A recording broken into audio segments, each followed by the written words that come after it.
Nobody understands cyber crimes and international terrorism like I do. This step is not about such security issues.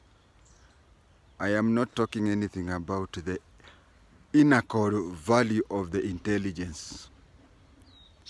I am only commenting on what they call deep state. Deep state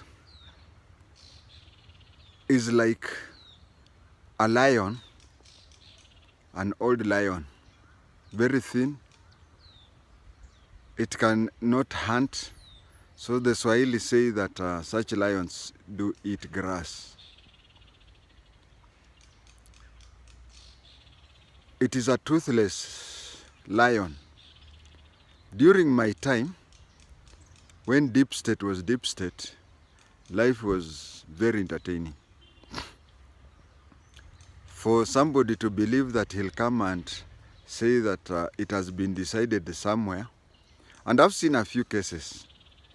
I have elaborated it in my book, which as per now, when I'm recording this, my book had not been published. But when it is out, read more about deep state. I have seen an occasion. There was a time when I was registering my security company. They said that they cannot register it, and they gave no reason. They just said our duty is only to advise. I'm happy that the then Madam Registrar General of Companies and Society had a review of the case and ignored them after I had presented my facts. I am aware of several occasions where the intelligence writes to people. A good example is the Judicial Service Commission. When the intelligence was asked to vet some people, they said we accept this one, we reject this, and then when they were called upon to explain,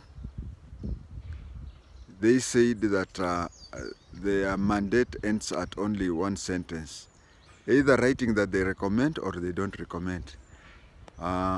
In a subsequent tape, I will emphasize on that JSC thing, but on this tape, I'm talking on the political aspect of it. And when talking about the political aspect of it, we had a general election recently, and the National Security and Advisory Committee was pushing that election results should go one way because the country would burn. You will understand that if you compare today's elections, general election, as compared to say 1988. 1988 was the cheapest, and by cheapest I don't mean in money value, I mean in real money value. I understand that 20 shillings today is not 20 shillings in 1988. But if you compute it by saying, let's say 100 shillings today is equivalent to how much money in 1988, you'll find that 1988 was the cheapest election. What am I trying to say? I'm trying to say that democracy is not cheap. Let the people make their decision, whether they are wrong or right, and let them face the consequences of that. As I sign off, I remember during our time a certain incident, and the law does not allow somebody to self-implicate himself. So I'll not say who the agent was. There was a case in Nakuru where a certain intelligence officer used to visit and get 4 beers of his favorite beer, 4 bottles of his favorite beer, and something like a quarter kilo of meat, beef. So whenever he entered the bar, he would be asked, kawaida na or kawaida bila. So when he said kawaida na, he would be given beef and 4 beers. But when he said kawaida bila, it means he had eaten elsewhere, so he just wanted alcohol. So he would take the alcohol, he would be served, and then he would leave and go. So one day, the owner was not there. The wife was holding the fort. This intelligence officer entered the bar. He was asked, of course, there is the rule of self-implication, so I cannot implicate myself as of now. So he was asked, kawaida na au kawaida bila? He said kawaida bila. He was given the 4 beers he took. After he had finished the 4 beers he was leaving, the woman stopped him and she created a scene. Unahepa bila kulipa pombe. To cut the long story short, and the story will be contained in my autobiography if it will come out.